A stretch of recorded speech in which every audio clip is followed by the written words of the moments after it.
We are now raising the first generation of children that neither have they seen starlight, but their parents haven't seen it either, so they can't relate the story.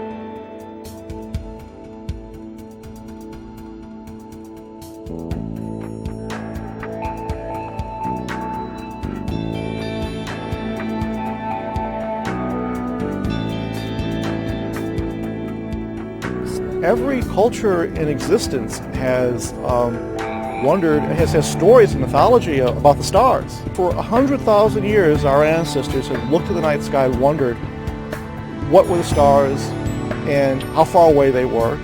And then just in the last 100 years or so, we've really begun to know these things really, really well. And it's at this point in time that we're erasing the stars from the night sky and from our culture and from our heritage.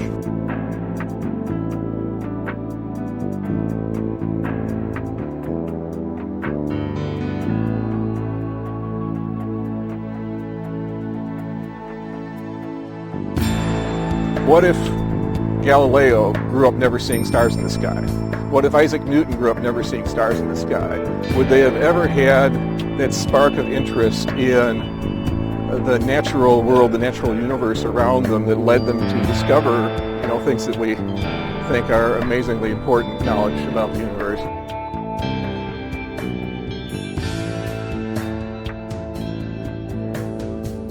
When was the last time you saw a night sky like this?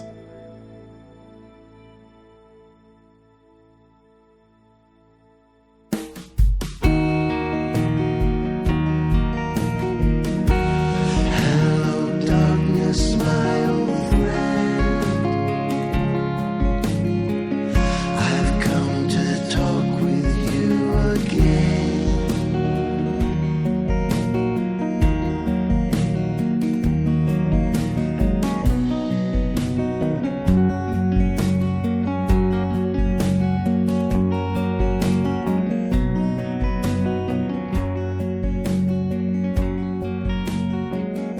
I don't think enough people understand what the night sky presents to itself and how it affects and what's out there and how this affects our thinking about the planet, our location in the scheme of things. People are generally not aware. There's definitely an increase in awareness, but still the general public needs to be aware of where we are in the place of things. And they get to question those things by looking up and saying, what is that?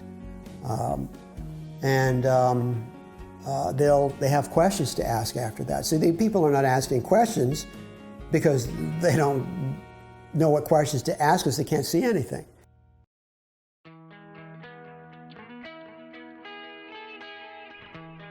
A dark, inspirational sky is our universal heritage, and it's being lost at a rapid rate all around the world. How can we find our place in the universe if, when we look up, we see nothing?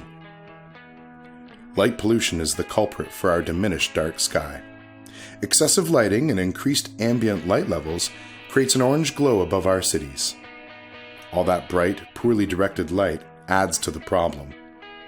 This pollution can adversely affect our health and even lead to sleep disturbance and depression. Millions of children will never see a sky full of stars. The advent of the smartphone, with its myriad apps and its appeal of instant communication, has captured our fascination away from a starry night sky. Today, our lives are monitored, texted, and videoed on these technological miracles to the detriment of our collective well-being.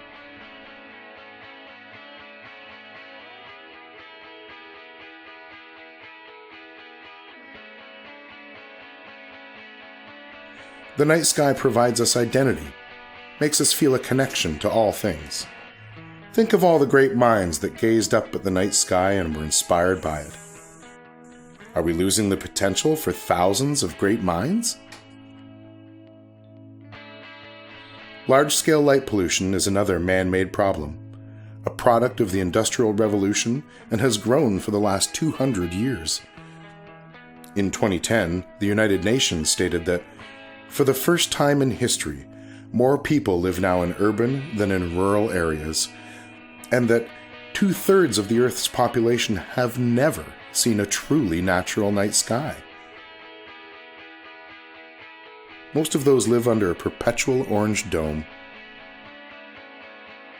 This helps educate some of the people that why they need to look up and see, because especially the younger generation, they need to look up and see. I mean, I know lecturing at some of the public schools in Toronto, some of the kids have never seen stars.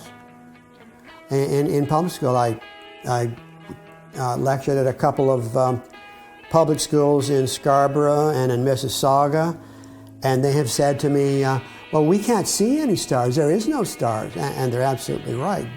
So you can't. How can you deprive that from our next generation, not to know what's up there and not to bother looking up? We defined light pollution with several terms: sky glow, glare, light trespass, and light clutter. Sky glow from artificial lights is most often noticed as a glowing dome of light over cities and towns, yet is pervasive throughout the developed world. Glare is a visual sensation caused by excessive and uncontrolled brightness. It can be disabling or simply uncomfortable. And sensitivity to glare can vary widely. Light trespass occurs when spill light is cast where it is not wanted. Light trespass is somewhat subjective because it is difficult to define when, where, and how much light is unwanted. Light clutter refers to excessive groupings of lights. Groupings of lights may generate confusion, distract from obstacles, including those that they may be intended to illuminate, and potentially cause accidents. Billions of dollars are spent on wasteful lighting. About 15 million tons of CO2 are emitted each year in order to power residential outdoor lighting in the United States, and about 35% of this light is wasted. The state of the dark skies in southern Ontario? Well, it's gotten a lot worse. Certainly has gotten a lot worse because of the growth along the lakeshore, the growth of cities like Kingston, Belleville, Toronto, all of these coastal, edge cities have certainly scattered light up into the south and to the southwest. And it's quite extreme. Like most life on Earth, humans adhere to a circadian rhythm, our biological clock, a sleep-wake pattern governed by the day-night cycle. Artificial light at night can disrupt that cycle. Exposure to artificial light at night can harm your health. According to the International Dark Sky Association, research suggests that artificial light at night could negatively affect human health, increasing risks for obesity, depression, sleep disorders, diabetes, breast cancer, and more. Our bodies produce the hormone melatonin in response to circadian rhythm. Melatonin helps keep us healthy. It has antioxidant properties, induces sleep, boosts the immune system, lowers cholesterol, and helps the functioning of the thyroid, pancreas, ovaries, testes, and adrenal glands. Nighttime exposure to artificial light suppresses melatonin production. For wildlife, artificial light is disrupting important nocturnal ecosystems by changing animal mating behaviors, migration routes, and creating an imbalance between predators and prey. And as for public safety, there is no clear scientific evidence that increased outdoor lighting deters crime. It may make us feel more secure, but has not been shown to provide more safety. A dark sky does not necessarily mean a dark ground. Smart lighting that directs light where it is needed creates a balance between our well-being and starlight. Luckily, there is a solution to this problem, and we can each do our part to make a difference. Light pollution is the main culprit for not seeing the sky. Well, as I say, the city could help by putting in the low amber or down-facing lights. All the street lights could be low amber, down-facing, and that would definitely help. That would definitely help. On a citywide scale, this is a daunting task, but not impossible. But starting with our everyday lives will lead the way to influencing others and changing the world. Many individuals and cities are starting to take action, and here is what you can do. Make elected officials aware of the problem and the potential solutions, and ensure that these solutions are given proper consideration by urban planning committees. Enact a light abatement plan locally to protect dark sky areas. Everyone can easily help protect the night by adopting 4 lighting principles that ensure a safe environment while minimizing the impacts on the night sky, ecosystems, and human health. Intensity, direction, period, and color.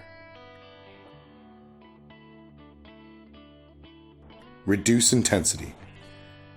Choose lights that produce low-keyed and constant lighting, with not too excessive light intensity.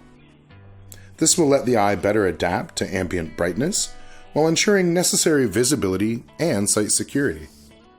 Adjust direction. Choose lights whose luminous flux is oriented towards the area to be lighted. Control time. Time and length of use of light fixtures must also be considered. Install a timer, a motion detector, or simply always turn off the lights before going to bed. The idea is to use only the lighting that you really need. Limit blue light.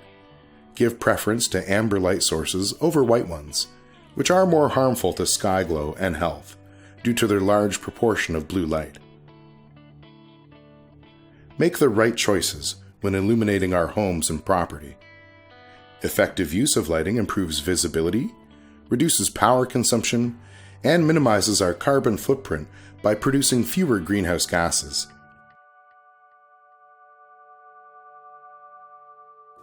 The best inkling to explore is when you go to look through a telescope with the naked eye and actually see real time the object that you're looking at. You might be looking at a galaxy, you might be looking at the Andromeda Galaxy, and you're going to say, wow, that's real, that's really real. And so, there's an example there, the Andromeda Galaxy. You can't see that. You can't see that even here, but it's visible to the naked eye. You don't need a telescope to see the Andromeda Galaxy. That's our closest galaxy. And but if you go to a dark sky area in September, October, and you look up, you'll see this fuzzy mass way up there, and you'll say, what is that? And the answer is, well, that's our nearest neighboring galaxy. That's the Andromeda Galaxy. And people go, oh, wow, how far away is that? Wow, can we see? That's the kind of thing that generates. Now, again, light pollution is the culprit for not allowing that to be seen.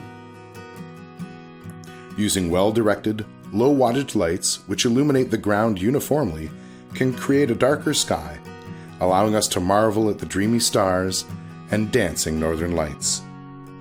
A dark, inspirational sky is our universal heritage. Let's protect it.